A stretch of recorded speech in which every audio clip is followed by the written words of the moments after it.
Buen dia, good morning. Welcome to International Day of Museums here at the Gulbenkian Foundation in Lisbon. We are absolutely delighted to have you with us for this very special occasion. After 9 weeks of having the museum closed due to COVID-19, we are opening today with free entry for anybody who would like to join us and a full program online, which we hope you will also enjoy. The theme of this year's international celebration is Museums for Equality, Diversity, and Inclusion. And this roundtable asks the pertinent question, how many voices speak in a museum? As we explore the reality of an increasingly diverse identity in Portugal and Europe, museums have rightly been questioning their role in society. To what extent is it their task to shape exhibitions and programming that embrace these new cultural and social dimensions? How can they use their collections to deliver content that reflects multiple perspectives and opens communication? And how can they avoid the pitfalls of speaking for a minority rather than giving it a voice? These are the large questions that will frame our discussion today, which will focus on a new project as a case study from the Gulbenkian Museum. We'll be accepting questions through the live chat, so please do get in touch. We'll collect them together and come to them in about an hour for the discussion, around 12:30. Now I'm going to turn you over, who is from the Learning Department of the Gulbenkian Museum, my colleague in this project. Diana, would you like to tell them a little bit about what we're going to do next? Thank you, Jessica. Welcome, everyone. Thank you for being here with us today. Indeed, Jessica, we are going to share the power of the word project. This is a project within the Middle East collection that has a particular focus on studying the arts of the book. It's a project of collaborative research which invites non-museum professionals to study the collection together with curatorial staff, educational staff, and guest researchers as well. It is particularly interesting for the discussion today on the theme of equality, inclusion, and diversity, because this work group has an enormous diversity of people. We are Portuguese and foreign people. We have Muslim and non-Muslim, Turkish speakers, Persian speakers, Arabic speakers, just to give you an example. The Power of the Word project started last November, so it's only 6 months old, inviting a large group of people that has been in contact with the museum for the past 4 years. Jessica, since then you have already proposed 2 rotations inside the gallery with this work group. And today we have the pleasure to discuss them with Farhad Kazemi and Shad Wadi. Thank you both of you for being with us here. Together we'll try to go beyond the micro scale of the project to address the core issues that lie within collaborative experiences in museum. So let me briefly introduce Farhad and Shad. Farhad Kazemi has a master's degree from Université de Sorbonne. Is now finishing his training as a curator at Institut National du Patrimoine, and he was the guest curator of the second rotation of the Power of the Word project. Farhad was born in Iran and lives in France since he's 13 years old. Shad Wadi presents herself as Palestinian among other possibilities, but the freedom is mostly Palestinian. Shad fought her resistance through her PhD in Feminist Studies at Universidade de Coimbra, which is published with the title Bodies in a Bundle, Artistic Life Stories of Palestinian Women in Exile. Shahad is part of the Power of the Word project since the beginning.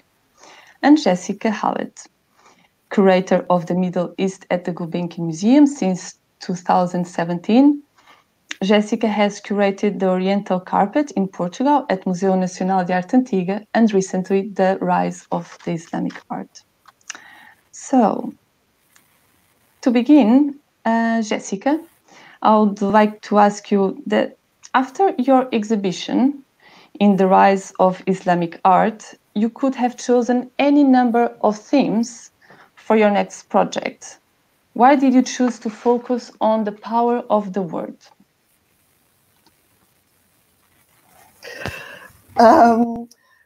Thank you, Diana. That's an interesting question. The exhibition, The Rise of Islamic Art, attempted to explain how the category of Islamic art, which is a disputed term, which we can come back to later, was created in the late 19th, early 20th century in geopolitical context, and how this same context in many ways resulted in a Eurocentric field. And so after the exhibition, I was very keen to move as boldly as I could outside of those parameters to do something new in the gallery. I was especially keen to challenge my own preconceptions. I think that it's very easy for all of us to fall into Orientalist traps. I had, since coming to the museum, wanted to work with the Muslim and Middle Eastern communities. And so it was natural that I would begin thinking in this direction. There are a number of examples outside of Portugal that I could look to. For example, in Berlin, the Museum of Islamische Kunst is running a project called Meeting Point, which responds to the influx of refugees into the city, an attempt to bring them into the gallery as Arabic-speaking guides. And in London, in the new Islamic World Gallery at the British Museum, there are Muslim interpreters with whom you can interact as you enjoy your gallery experience. So the question we do in the Gulbenkian. In the summer of 2008 and last year in 2019, I received a visit from a Muslim Pakistani British woman who was veiled. She wanted to work with me on the gallery, which she greatly admired. And in talking about it, she mentioned that she had been asked often by museums in Britain to attend activities and this greatly, but was intrigued by the fact that in many ways it seemed that she was being asked because she was a veiled woman, and so therefore representing that group inside the museum community. So I wanted to avoid that pitfall and wondered how I could create something in which we could actually collaborate together. In 2017, I designed a research project called Power of the Word, and the idea was to translate all of the inscriptions on objects in the gallery. Transcribe them, into, readable Persian, Turkish, or Arabic script, and then have translations of them available to the visitor. I have studied Arabic, but I don't read Persian or Turkish, and so obviously this was a context in which other people could come in and work with me. The word also seemed like a good place to start because words, of course, are the basis of discussion, and I thought that it would be possibly a way in which we could really come together and work, learn, and debate. So in order to do this, of course, I needed help because I didn't know how to reach the public. I was very lucky that the learning department took the project on and that I was able to work and continue to work very closely with Diana, who has wonderful experience in this area. I was also very fortunate to have an intern from Morocco I hope he's online today watching this, Hassan Aid-Faraji, who was very enthusiastic about taking on the role as the Arabic-speaking interlocutor. And so we began with a first workshop. Now, the word is very powerful, of course, in Islam, and the reason that we find in the arts the very high development of the art of calligraphy. And also in Islamic art, we find that the word has a powerful resonance also with the object. And I wonder if Diana could show now the mosque lamp, which opened the rise of Islamic art, just to give you an example of what I'm talking about. So here we have a magnificent lamp, and you can see that it's beautifully enameled in multiple colors. The lamp would once have hung from the ceiling of a mosque, and it would have been lit at night. Now, the inscription is the light verse of the Quran, and so running around the rim. And so when it was lit at night, the light was actually lighting up this verse, which compares God to a lamp which is lit like a scintillating star. And so here we have the object as the supreme metaphor. And so I wanted to bring this kind of thing, as well as other voices from objects, into the gallery. Objects speak to their makers. They speak also to their viewers and users. And as I say, I wanted to work with the local community. So in the first workshop, we brought Arabic speakers into the gallery to read inscriptions, and then down stairs to our museum education room to look at objects, as you can see here. Now, these objects had never been properly worked on in terms of their inscriptions, so they were being read literally for the first time. Throughout the process, we gathered words and created narratives, and we debated them. The theme originally that Hassan and I had thought about was pilgrimage, but in fact, so many wide interpretations came about. We were somewhat nervous at the beginning as to how it would be received by the public, but I was very happy when, after less than half an hour, the group in the gallery had managed to correct one of my translations. And so the barrier between the so-called learned the knowledgeable curator and the learning public was broken, and we were able to all work together. Shad was there and participated in that moment. Shad, maybe you can tell us a little bit about what it was like.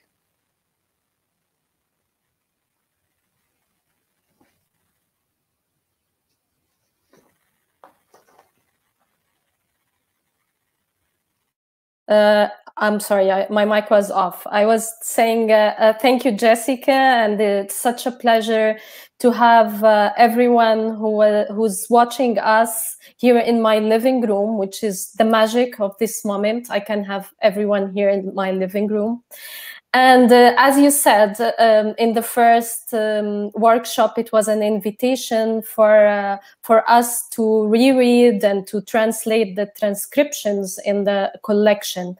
And in the first moment, you and Diana asked us to introduce ourselves. And usually this moment for me is very hesitant and confused, since my identity does not respect fixed categories.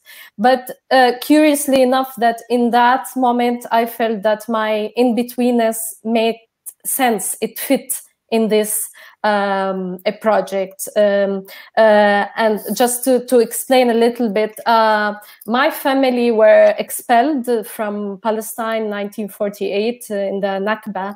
So I am a descendant of Palestinian refugees. I am Palestinian, but I was born in Egypt and I lived most of my life in Jordan. So I am very Arab, but at the same time, I am very Western as well, because I've been in Portugal since 14 years. I I dream in Portuguese, I work in Portuguese, I love in Portuguese, but then I have an accent, and the moment I open my mouth, I am a foreigner to the Portuguese.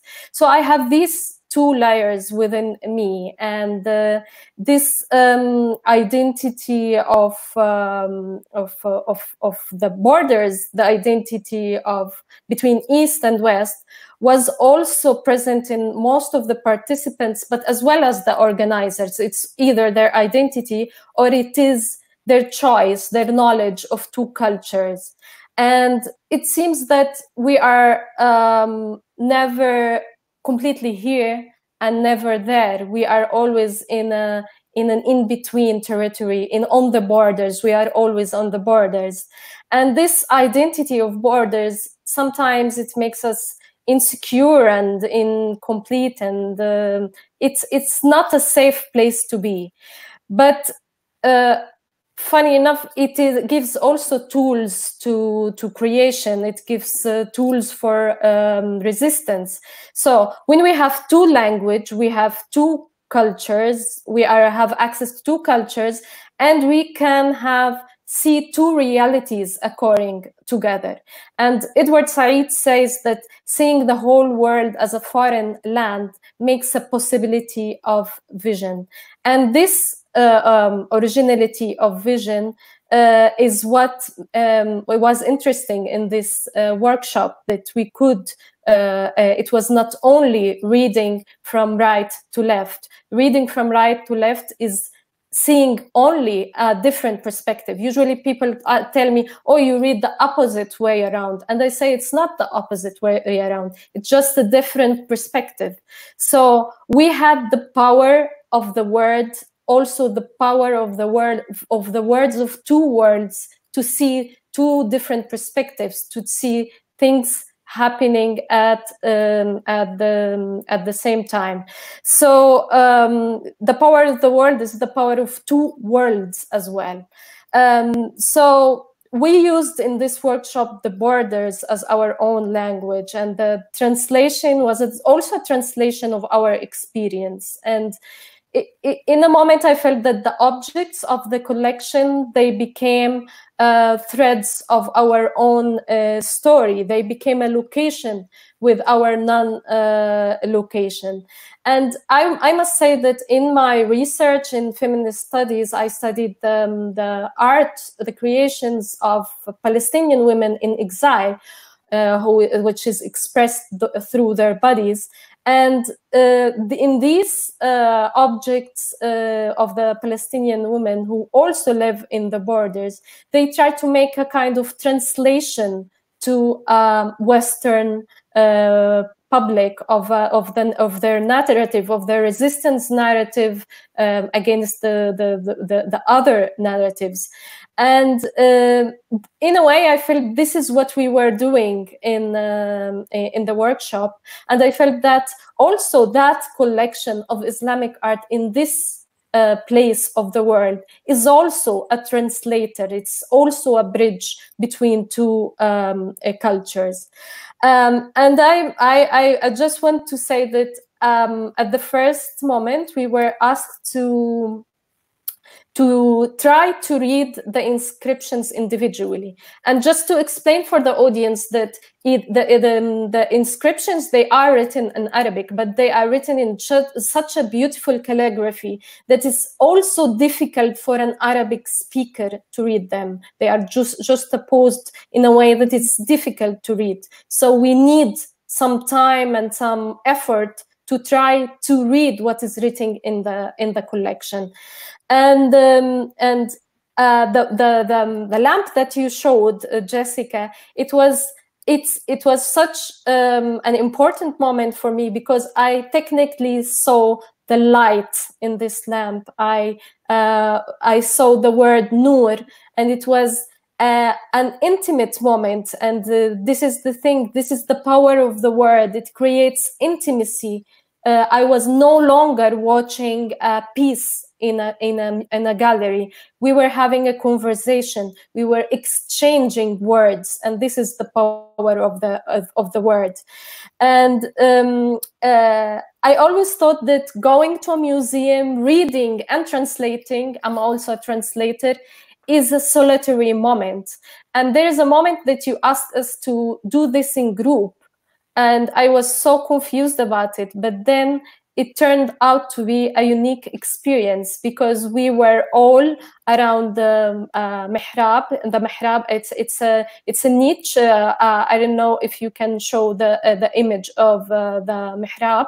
It's a niche. It's a door. It's something that it's a prayer niche where people can. So where's the direction of Mecca to pray, and we were all around it. And as you can see from the image, the words are all mixed. They are one above the other, and we were trying to read that, and we were all together in a group trying to read. One would read a word, the other would read another.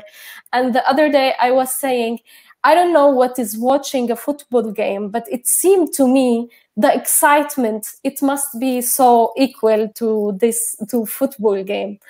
And what I thought very interesting, and you also mentioned that, Jessica, is the democratic process during this workshop. There was no hierarchy. The curator, the organizer, the participants were all having a horizontal relationship. We were, no one was more important than the other. Even the pieces themselves, they were one of us. And this is the nice thing. And this relation was also happened because we were so near the pieces. There was no glasses between us and the objects, so we were able to see the imperfections, and it made us understand that these objects has story, has history, just like us.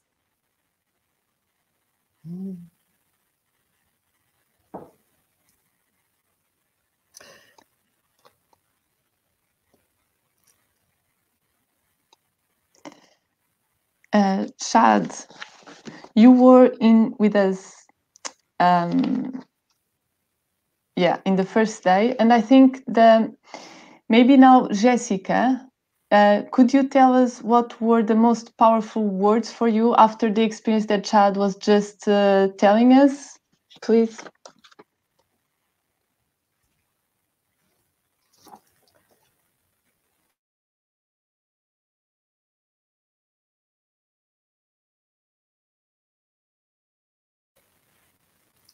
We're all learning to use new technologies, which I'm sure will become more simple for us in the future.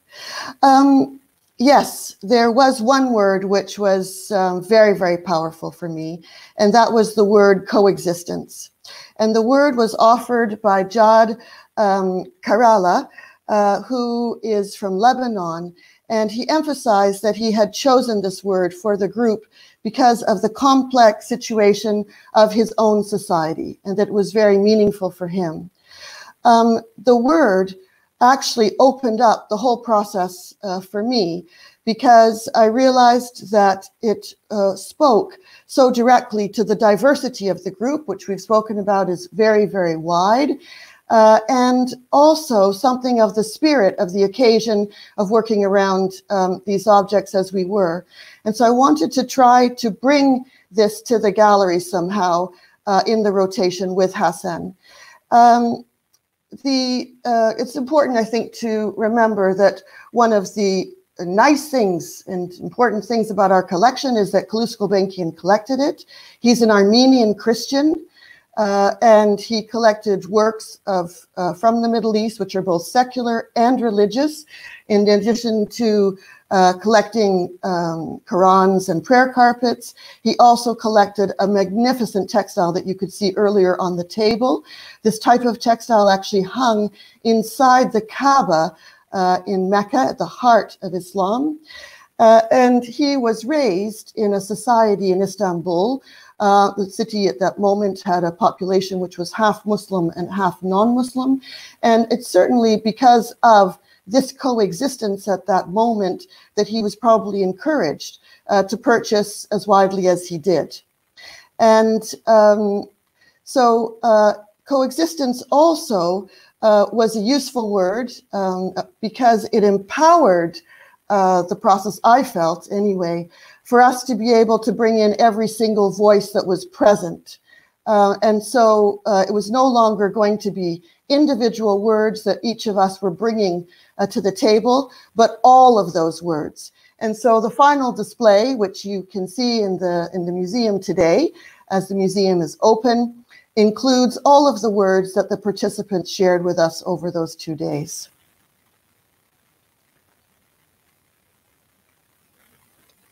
Thank you, Jessica. Well, I will carry on and also share a bit more. I would like us to think a bit more about this pilgrimage first workshop.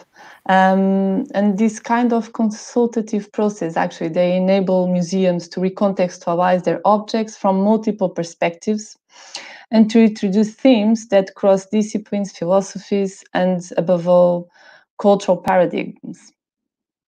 Jessica, the group ended up offering a twist to the original idea that you and Hassan had, creating a double narrative and even using objects as metaphors. Can you tell us more about how this manifested itself in the final display, please? Yes, this was a very fascinating part of the experience. I'm not a religious person, and it was really wonderful for me to have contact with people that could speak about the objects from a spiritual perspective. And I learned enormously in the process. To give you an example of the kind of thing that happened, perhaps Diana could bring up the slide of, or the image of the binding. So this binding was originally covering a Quran, and it's an extremely beautiful object. Gulbenkian is known for his fine collection of bindings, but it is being removed from its manuscript. It's being removed probably in the late 19th, early 20th century by dealers who were keen to sell these objects not as books, but as objets d'art to Western collectors. And so for me, in many ways, the missing manuscript is always a part of this object, and in many ways a sad part that it's no longer with us. The group, however, and I'm very grateful to Sheikh Sabir, Fabrizio, and Yassir for their contributions here, made very clear in the course of the workshop that the words which are impressed on the exterior of the binding, which refer to its Quranic contents, are still potent. And so for them, the binding became a metaphor for the empty space and being the continuation of the oral tradition of the Quran, the recitation of its words, the passing of those words from generation to generation. The word Quran actually means recitation.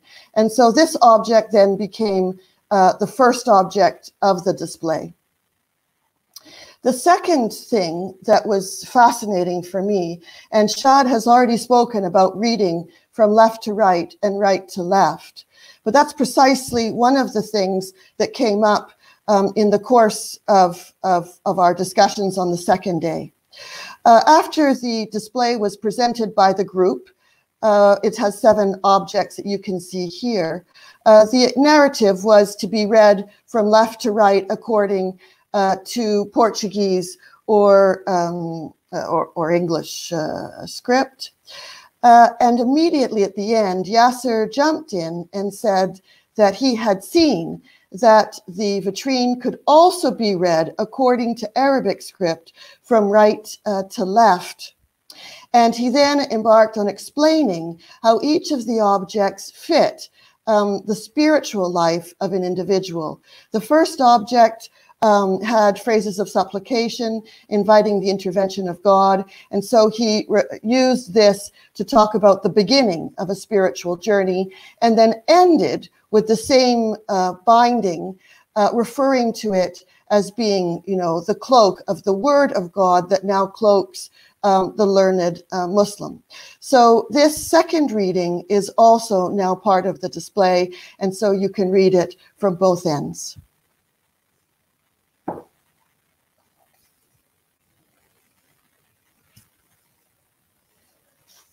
Sorry, I think I have a question. Jessica. Oh yes, I wanted to ask you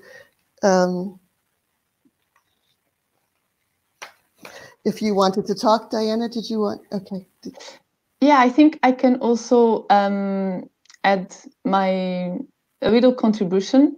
And before we move forward to the next rotation, I would like to add that in this vitrine, for me, the most interesting label that the group suggested was the label to the Quran, the Indonesian Quran, multicultural. So the word was chosen, the chosen word was multicultural.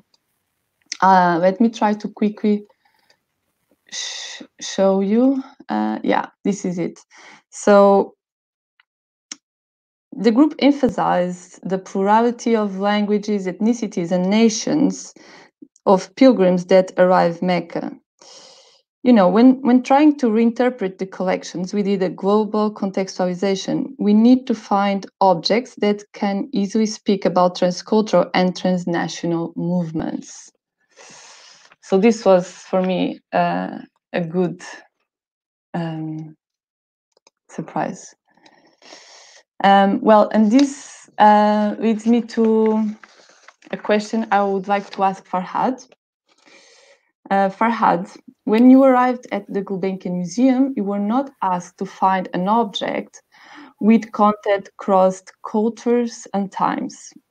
Yet, by coincidence, you chose a manuscript with stories that go back to ancient India and were translated into many languages over the centuries and are still told today. So the multicultural dimension was there right from the beginning. Can you tell us a bit more about how was your experience? Yes, you're right. At the beginning, I was looking with Jessica for manuscripts in order to put them in display in the next rotation and to work on them with the workshop. So we went to the reserves and saw many manuscripts, and we had several topics to work on. And then I saw in the list of Gulbenkian's collection inventory the name of this book, Anvar Sohaili, which is a 15th century translation of the famous Kalila and Dibna, which it was itself a translation from Sanskrit and then the Middle Persian of the original Indian fables, Panchatantra. And I guess there would be some images to work on.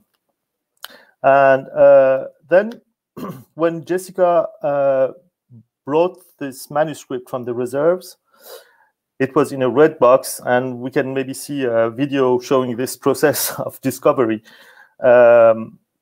now. So we found this red box with the manuscript, and yes, here it is. And when we opened it, well, we were first horrified, I must say, because this manuscript was one of those who suffered the 1967 flood in Lisbon. And the opening of the manuscript was obviously very much damaged. The text was blurred, and the first pages was in a poor state.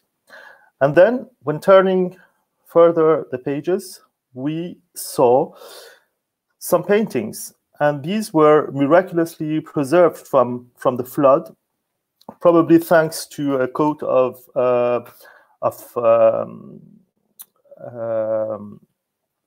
varnish.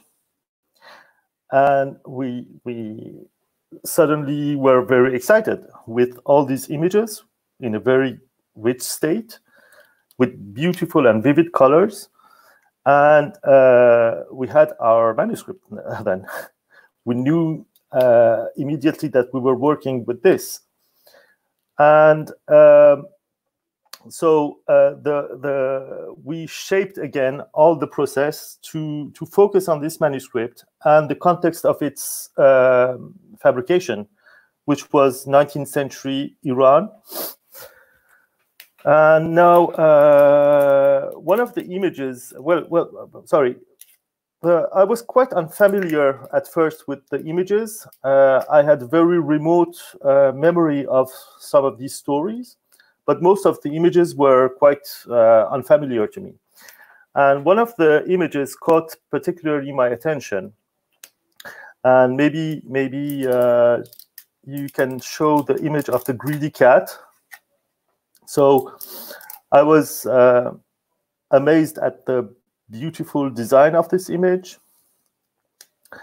Yes, here it is. And the colors. And at the same time, I was disgusted with these archers throwing arrows to a poor cat. Then I could read the story and I translated it. So it's very shortly. It's about a poor cat, the black and white cat in the middle, who has been invited by the Sultan's cat to come to the palace and have a feast. But the poor cat is killed by the archers because he's uninvited to the Sultan's table. So the basic moral is to stick to your own fate, and even if you're not happy with it. At that time, I was not very happy with this moral because it's quite okay with traditional or religious societies, but it is not according to my vision of free will. So mankind wouldn't have gone to the moon if it had stuck to its own fate. And then we shared this image in the first phase of our workshop. I have to say, it has maybe been said already, but we meant at first to work with participants in the museum for 2 days. And then arrived the COVID pandemic and we shut everything. So we decided to continue this process online. And in the first phase, we shared the images with the participants, asking them to just interpret the images and say what these could mean to them. And in the second phase, we gave them the stories that I had translated. And then we asked them for more. And for this particular image, some people talked of their own interpretation of the image and the moral. Some talked about the dangers of consumerism in our modern world, that we forget our basic needs and want always more. This is quite related to the proper moral of the story. Some saw the dangers of swift justice when we judge people only by the appearances without looking more at the situation. And Shad here gave another interpretation again, where she compared this to the economic crisis in Portugal, where people are the poor cat, the black and white cat, and the arrows are the austerity and higher taxes, while the rich cat, the Sultan's cat, is the bank system, which was at the beginning the responsible for the crisis, and continued nevertheless to get bailouts from the state. So that was quite promising as a contribution in the whole process. And many other images has been has been commented in this way. So one other image, I will comment on it now, is that of King Dabishlim, which resonated very powerfully with the group. And this image shows King Dabishlim visiting the Brahman Bidpai. So this is the very first story and the frame story for the whole book. Of course, when we know better about the image, we can see that the Rajar king Fatal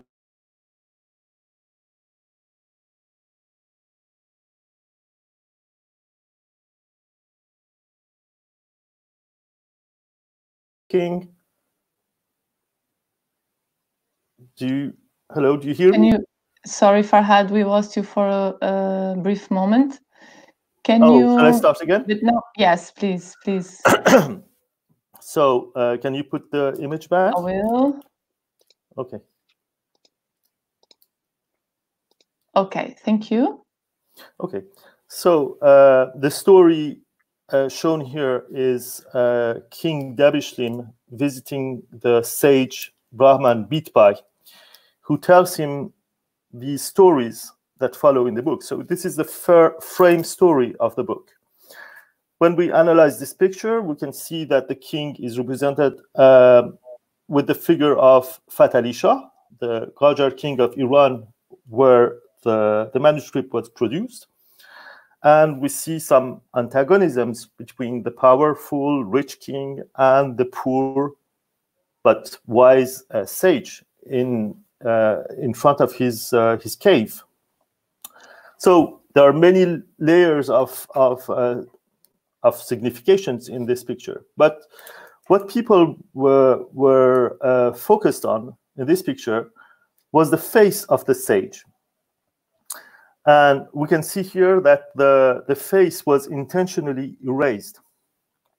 And this brought up many questions, whether it was a religious iconoclasm or other reasons to erase this picture. I don't think it was a religious purpose, unless it was interpreted as a saint image. But in no other figure in the manuscript has been erased, including some images of clerics. But then we can imagine that it had a political meaning to erase somebody's face that was put there as a reminder of a real political figure in Iran, as was the picture of the king we just talked about. And then it brings up the question of erasing history and censorship. So this was a very rich image again to comment on, and we had many beautiful comments about this. And yet another picture related to the fable of the lion and the hare was commented by Shat here, and I would like her to show us to read maybe her comment, because with this image, if I can have it, which is apparently harmless, she brought up some thrilling political comment and interpretation. So Shat, if you would like to read your comment. Your microphone is off. The image of the lion and the hare takes me back to a green book in my red and purple childhood room. By looking at the image, I opened that book of Kalila wa Dimna to find a story of a lion who was constantly terrifying the animals by hunting them down. The animals agreed to supply the lion with one of them in exchange of trying them, until the hare was able to trick the lion and drown him in the well. In a moment in which we are all facing the tyranny of many lions, the imperialist lion, the colonialist lion, the patriarchal lion, the coronavirus lion, and the many other yet to define lions, I wonder, shall we keep waiting for the hare's turn to start a revolution? Interestingly enough, the hare's size in this image is not proportional with the lion's size. It is a big hare, which suggests the dimension of its power. In the story, the animals helped carrying the hare's plan without questioning or knowing what it was. The absence of the other animals is obvious in this image. The hare resistance excludes rather than includes the rest of the animals. I wonder, did the story end? I wonder, how did the story end? Did the hare take the place of the lion as the king of the jungle? Did the rest of the animals have to continue to sacrifice themselves this time to the hare? I ask, can I and all others who live in this jungle, suffering from the tyranny of the lion, be able to resist together both the lion and the hare? Can I, a Palestinian immigrant woman, be able to have a place in this image? Thank you, Shad. Thank you so much for sharing your interpretation. It was very inspiring for the group. It's interesting that one of the things discussed by the group was how these stories are often thought of children's stories, but were originally intended for adults, as Farhad just explained. An adult reader is actually more likely to understand the multiple layers, the multiple metaphors that each story has. And having said this, we will now listen to the interpretation of one of the participants, the visual artist Sara Domingos. It is a 2-minute audio about the image of King Solomon and the heron, and I'll ask the video to be... Stories play a very important role in the oral tradition and are not merely instruments of entertainment. They contain many realities, and usually their most direct meaning is not as important as the second or third element within that same story. It can be said that indirect elements will have a stronger and transformative effect on those who listen. The method of approach, if limited to the most direct moral sense of the narrative, can destroy or limit the impact or the triggering side effect that will have on the listeners. Attention is needed. The importance of these fables, rewritten in different social contexts, will have at their base other elements transversal to all times and cultures, timeless characteristics of our human behavior. One of the great reach of this manuscript is certainly the cross between cultures. The story of King Solomon escapes the theme of the fables of Panchatantra. It seems to be an influence of Islamic tradition. In this story, King Solomon refuses the potion for everlasting life.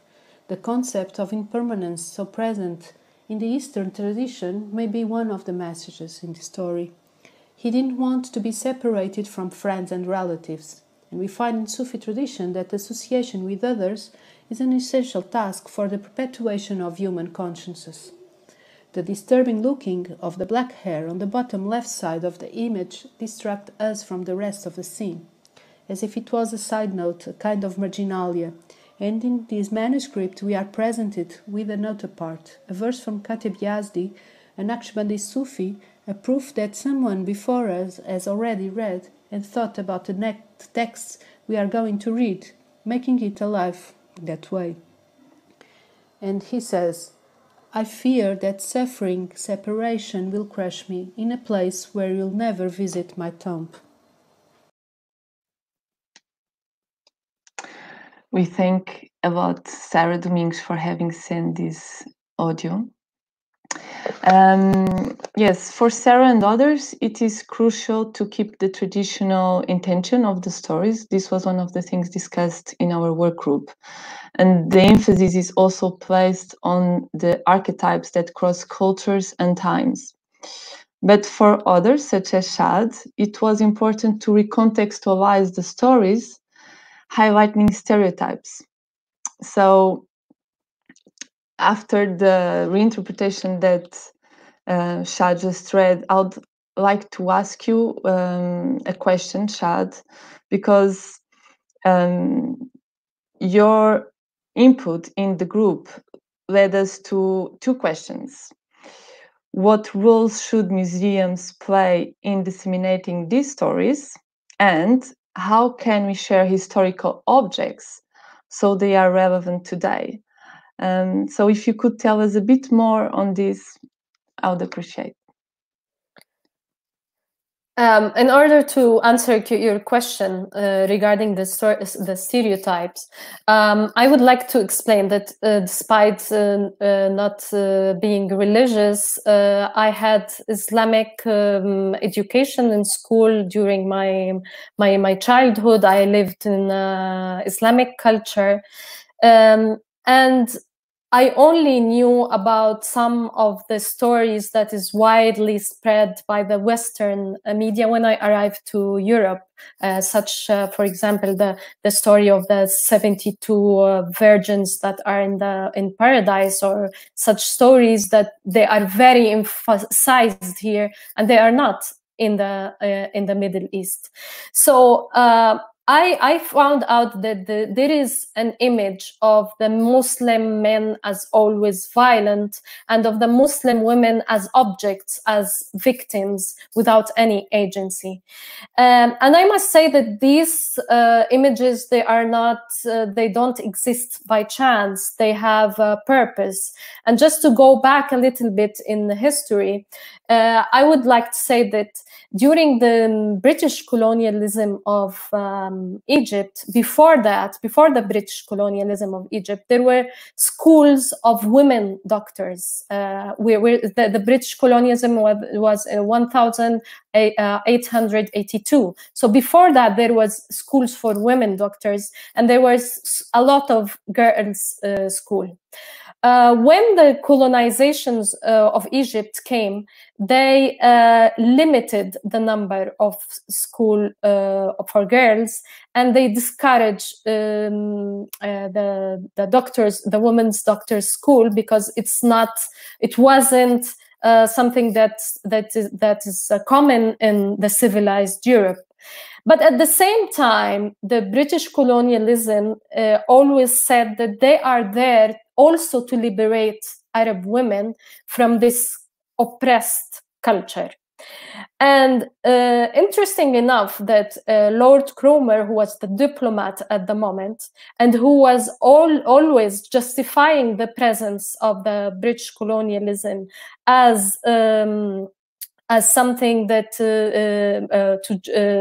also to liberate women, he was the president of the Men League Against Women's Suffrage. So at the same time that he was confirming a stereotype of oppressed women, he was also oppressing a woman in his own country. And this same thing, to speak about our present day, continued to happen, for example, through the presence of the United States in the Middle East, justifying the military presence through women liberation. And women liberation is always used to justify the colonialism. And I want to go back to one of the discoveries of the group in the first workshop, which was a Quran offered to a mosque in Cairo in the 17th century by a woman. And I think that having this object in the museum and piece of information is very important, because it confirms that there was a woman in the 17th century that has agency and that had power, and that offered this Quran. And so I think that is something interesting. Image of the Quran to show it to the public.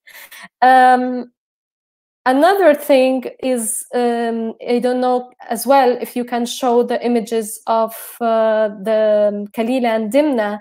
There were two stories that, if you can show the images, Diana.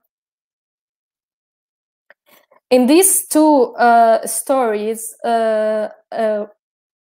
you can see in the images and the stories of Kalila and Dimna, usually the men were pictured as wise. They represent wisdom, they represent knowledge, they represent authority, while women represent evilness. And in the images that I'm not sure that we can see at the moment, women were represented as adulterous and as having sexual desire. And sexual desire in these stories was something that is considered a power that need to be oppressed.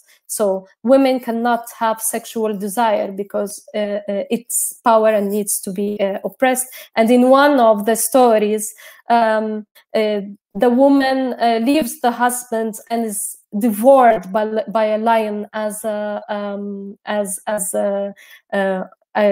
this story. She is devoured by a lion as a punishment for her.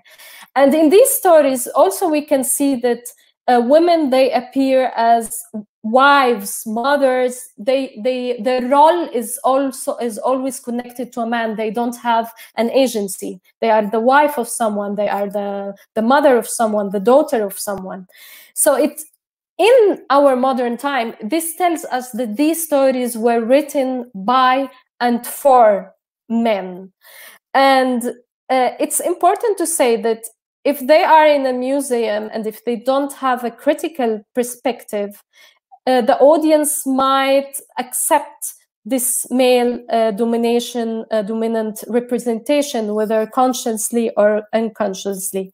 So in my opinion, in our time, these images is as well an opportunity for museum to, because especially that museum now still have male dominant patriarchal artistic and organization and narrative. So it is an opportunity to use these images to address gender imbalance. It's important to look at the museum from a feminist perspective and to address this gender imbalance as an alternative perspective, not only in the art world that is male dominant, but also in the society as a whole. Thank you so much, Chad. Actually, your contribute resonated a lot in another participant of the work group, Joana Simões Piedade, who is a collaborator at the museum as a cultural mediator. And we are thinking how this can be addressed in our tours with school groups and adults groups. So I think we are almost finishing. Maybe I'd like to ask a question to Jessica as a final question before we open the debate for the public.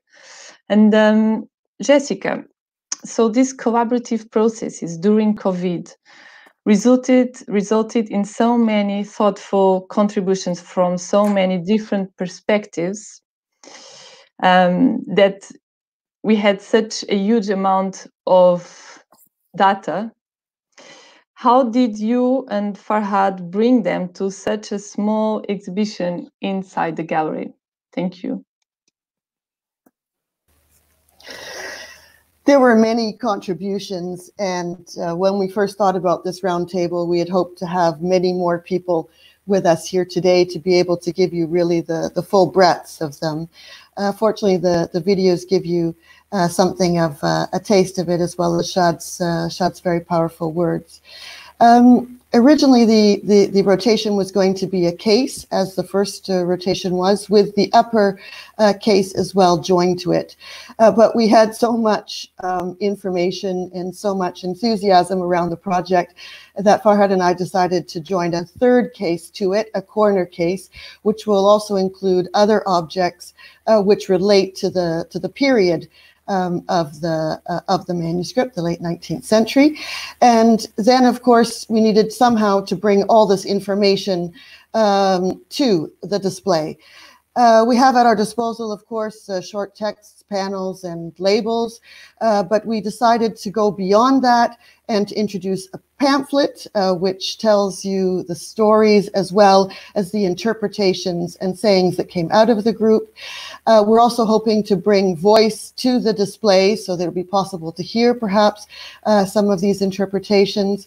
And then even Farhad decided to organize a wonderful graphic panel, much like graffiti, with all different types of sayings in all different languages that came about, so that you'll be able to have a sense really of the excitement that there was around interpreting these images. And then we hope to also put some of these voices and videos and texts also online. So the project has gone from being something that was quite gallery focused to being something that is multimedia and will go online. And you'll be able to enjoy the pilgrimage exhibition until the end of June. And this new rotation on this manuscript will be available, we hope, from the end of June. And we look forward to sharing it with everybody that's listening now on some kind of special occasion, and also throughout the fall. So you should keep your eye on the Gulbenkian website to see what kinds of programming we're doing around it. Thank you, Jessica. So before we finish and we open the discussion, we will like to share with you a second contribution on the painting, the same painting that we have seen with Sara's Domingos. So it's the painting of King Solomon and the Heron. This time an audio sent by Raquel Feliciano, who is also a cultural mediator at the Calouste Gulbenkian Museum and has been following this project. Thank you. At a time when the inhabitants of the confined cities suddenly noticed the bird songs, a brief comment on the picture where Solomon, the wise king, and the mythical bird Simorg are surrounded by a myriad of birds has the hoopoe, symbol of spiritual guide in Sufism, the heron, and many others. Birds are among the oldest spiritual symbols in many cultures. The angels have bird wings. When, in the Quran, it is said that Solomon understood the language of birds, this means he understood, in his heart, the laws of universal harmony, the secret language of the creating word. In the Conference of the Birds by Hattar, the search of Simorg by the birds that want to make him their king symbolizes the search for the divine, for the essence of reality. Thousands of birds depart on this quest, guided by the hoopoe, but after many stories and digressions, only 30 will arrive at the palace of Simorg. In Persian, Si means 30, and Morg means bird in ancient language. So Simorg means 30 birds. This homonymy shows that Hattar knew the phonetic cabal of medieval alchemy. This encrypted language, the green language, or language of the birds, based on phonetic word games to embed and hide esoteric meaning in the text. The key to what we seek is not outside in profane authority figures. The true king lies inside, like the diamond in the heart of the mountain. But you have to cross the 7 valleys. The hard way is not for every bird. The treasure map is available to everyone, but you have to be quiet and develop the right hearing to listen. So now that we are with the open discussion, I will start with a comment from Frederic Noronha, who I will read in Portuguese. Comentário que dará uma boa pergunta. Então, os museus ainda têm dominação masculina? É uma oportunidade de usar estas imagens para resolver desequilíbrios de género. Olhar o museu de uma perspectiva feminista. Thank you, Frederic Noronha. So Frederic Noronha is highlighting the fact that museums have masculine presence and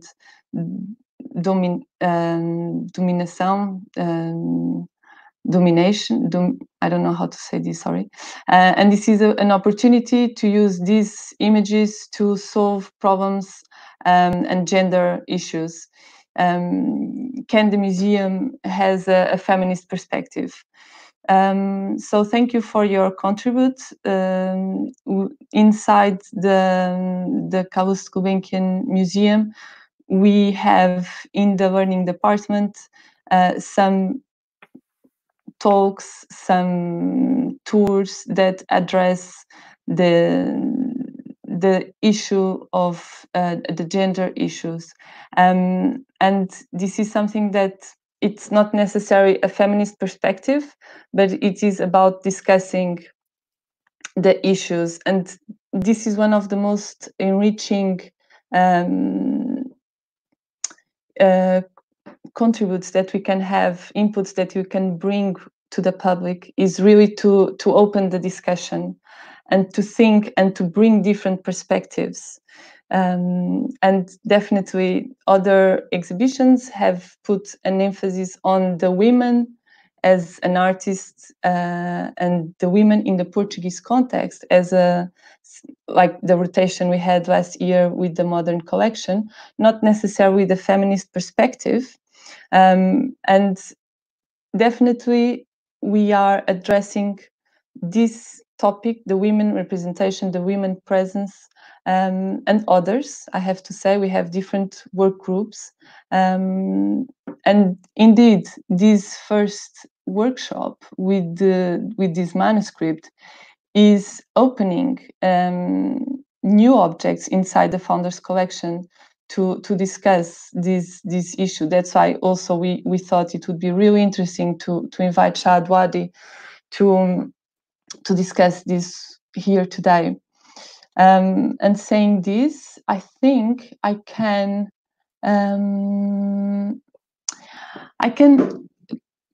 share another comment from Ana Coelho, who says, I'm going to translate, for me the problem has always been the polarization men versus women.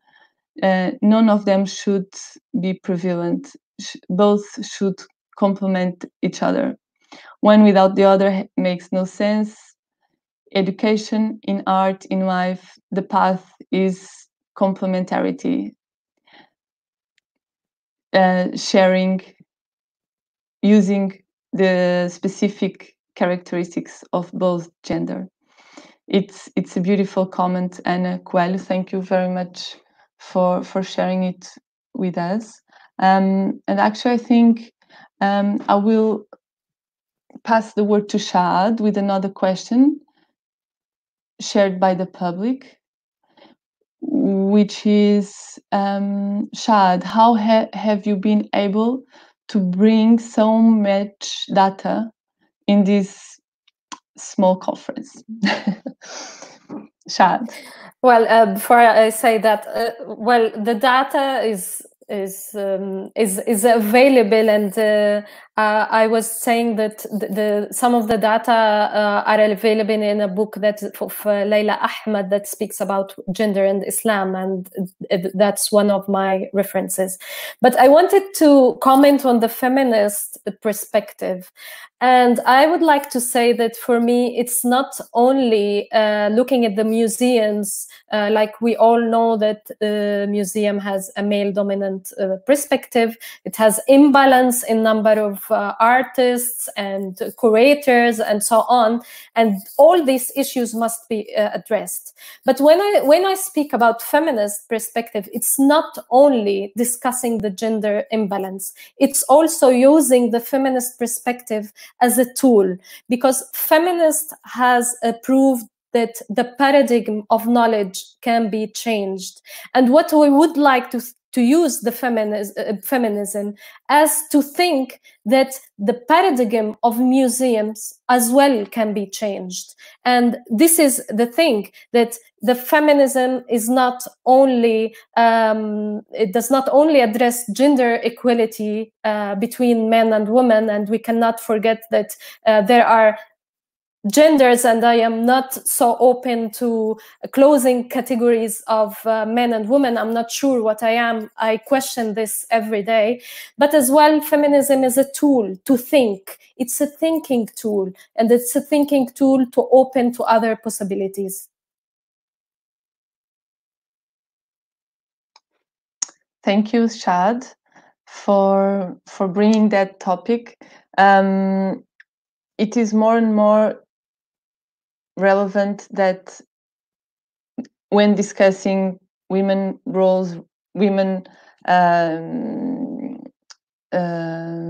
history, or the way that narratives have been conveyed, we have men and we have all sorts of genders in the discussion. So really, the discussion should be open to everybody. And I think that Ana Coelho's comment also adds on that. And talking about this shift on paradigms inside museums, the collaborative researches are research projects like the one that we are discussing here today. It's also a shift on paradigms inside museums.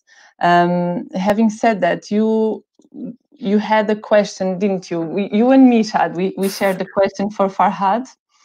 And Farhad, we actually wanted to ask you, because we don't have many more questions inside from our audience. So we would like to ask Farhad, how you, as a person who read, translated, and transmitted the book to the group, so you definitely had a central, fundamental role in the process. How do you think your Iranian background has been relevant? And can you explain us a bit more about the complexities of taking the multiple roles of researching and representing other cultures in an European museum context? Thank you. Yeah. About my Iranian background, well, I'm a bit like Shad here. I don't think of myself as only Iranian or only European, but mixed of all this and a citizen of the world, maybe. So I have multiple cultures and languages, and that's great. That's a great riches. And as for my part in this process, I think I was only a link in the chain of transmission of the history of this book, and which is very, very exciting. So Diana, you showed us a diagram, very well done, that summarizes this idea. So at the beginning, maybe there were some folkloric stories orally transmitted, and then at some point, a Brahman in India gathers all these stories and makes a moral tool for education, according to Hindu system of thoughts of his time. Then comes the time of translations from the 6th century to 18th century. These stories were translated to no less than 30 languages in the world. That means that they were much bigger than the Hindu system and the education for rulers, but they were related to human nature and human characters that would talk to everybody in the world. And then comes the story of this specific manuscript in the 19th century Iran, with the specific taste of the patron and his choices of illustrations. Then comes the choice of the collector, Calouste Gulbenkian, in the beginning of 20th century. Then we come in the beginning of the 21st century, and, well, I translate these stories. You, Diana, and Jessica, all together, we send them to people. And the bigger part comes then, where we shared all these learning and fed each other reflections about these pictures, about their meanings, about their interpretation. So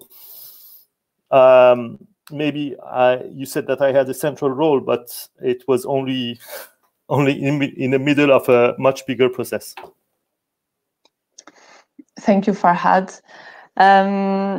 Well, we Jessica and I, we were commenting yesterday how you had a central role. I think you are being modest. It is crucial to have a person that links and bridges different cultures and understands different cultures and bring relevant, like mediation. It is a work of mediating, and if we don't understand each other languages, the risk of getting lost in translation and not properly understanding the object or the story or the message, particularly the metaphors, like particularly in this case in particular, it was really interesting how the translation was really important to understand the story properly. So yeah, definitely you had an amazing role in this process.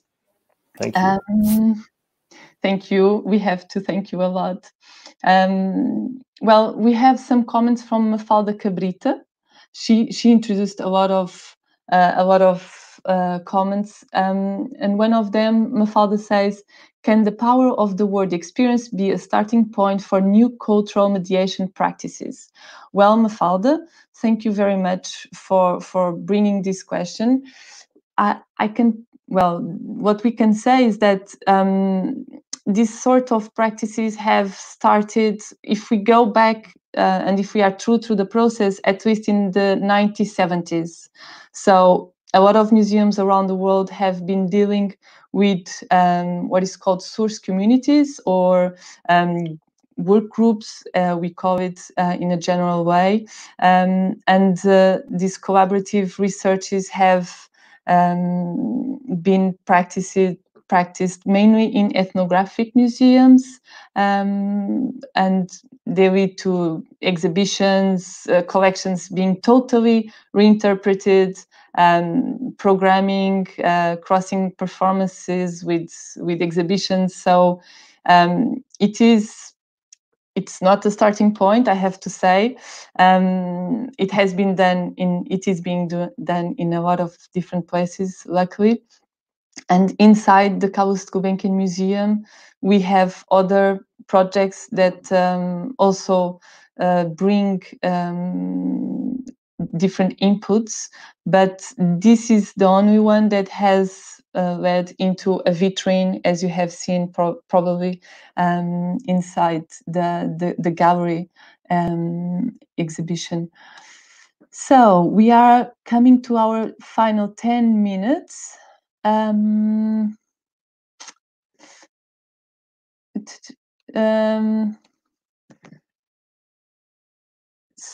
Jessica, there was a question about the challenges of bringing so many different.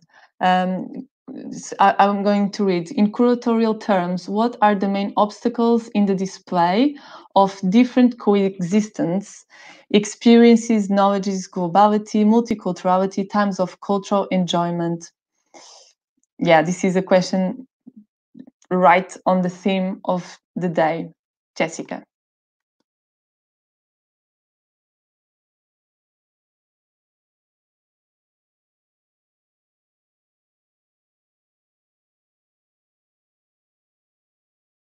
Jessica, your microphone is off. Sorry. Can you start again? Okay, sorry. I was just saying that this is a crucial question, of course. Our project is very young. We just started in November, so we are learning a great deal as we move forward and asking many questions about the experience. I must say that I did speak about the word coexistence and how it empowered the curatorial process to bring in as many voices as were present. In reality, when you're dealing with a very small space, it's quite difficult. There needs to be choices made. I did find that process to be the most difficult, and so I shared the work as it developed with a variety of people that were part of the group to be sure that I was indeed able with Hassan, of course, able to bring those different perspectives. In this latest exhibition with Farhad, you can see, as I mentioned, that there's so many different types of experience happening, and so we've had to move beyond perhaps a more traditional type of exhibition. I think that the only way for this project to continue to be successful is actually for us to change the methodology each time, so that we are constantly putting ourselves in a position of exploring something new. So the next one, I hope, will be on the subject of women, but I would approach it differently than the ones that we have just done, so that the process actually starts from the very, very beginning with the group making the initial selection of the object. This will force us then to really work together in the choices we make, and I hope will allow us to bring in a variety of choices in terms of the objects themselves, because until now the objects have been chosen by myself, of course in the case with Hassan and with Farhad. So this I hope will mean that we can deal with some of the issues that you're speaking about. Globality and multiculturality are things that I also hope we will bring into the new texts that we're going to introduce into the gallery space. So I'm working now with George Rodriguez and Clara Serra, and the theme that we're working on is connectivity.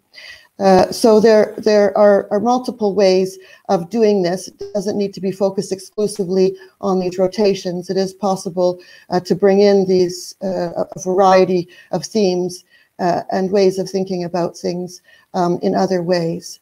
I think it would be interesting perhaps if Diana prompted me more now to see if we could continue this discussion.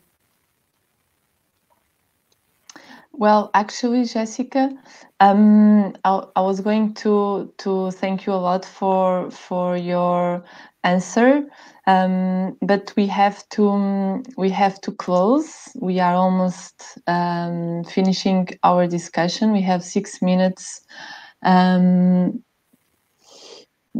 Well, we just received now from Bernardo Brotas Carvalho a question, which I think it's more a request to Shad, if Shad could share the lion text. And maybe Shad, you can reply as I'm going now to do a last round question to the four of us, which is a bit of the ritual, let's say, that we have in the work group of Power of the Word, which is to choose a word that can close this session and can express the experience of this debate, of this process. Who's going to go first? So I can choose a word in Arabic. I will choose the word fasila. Fasila means comma, because I would choose to end this day with a comma, because the comma, it opens the possibilities to our identities, but as well a comma is what connects two sentences, two words, two worlds. So comma. Do you want to say anything about Bernardo Brota's request? Yes, of course I can share. I can share the text on Facebook, for example, when we finish. Farhad, do you have a word? We can't hear you. I thought of the word Wikimuseum as in Wikipedia, and I think this is a good future for the museums, with shared knowledge and learning, and it's great. It was a really great experience. Thank you. Jessica?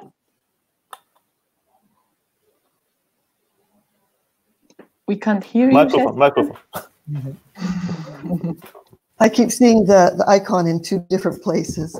My word at the very beginning, when I first met Chad, was unlock. And I continue to want to unlock this process, and for us to be able to open more and more doors and inside the museum, but also unlock windows in our minds. And I'm very, very grateful for all the contributions that have come to me personally through this process.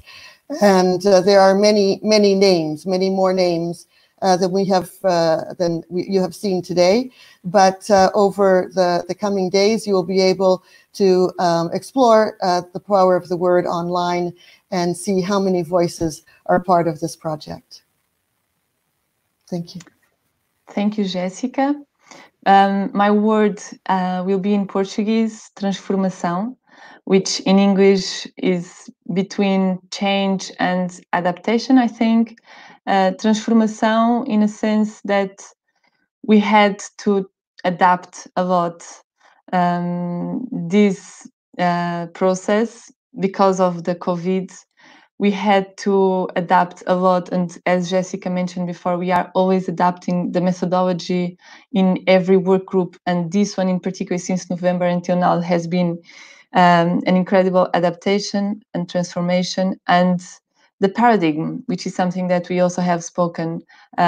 We are part of a bigger context, of a global context. That's why the International Day of Museum is putting us to discuss this issue nowadays, diversity, inclusion, and equality.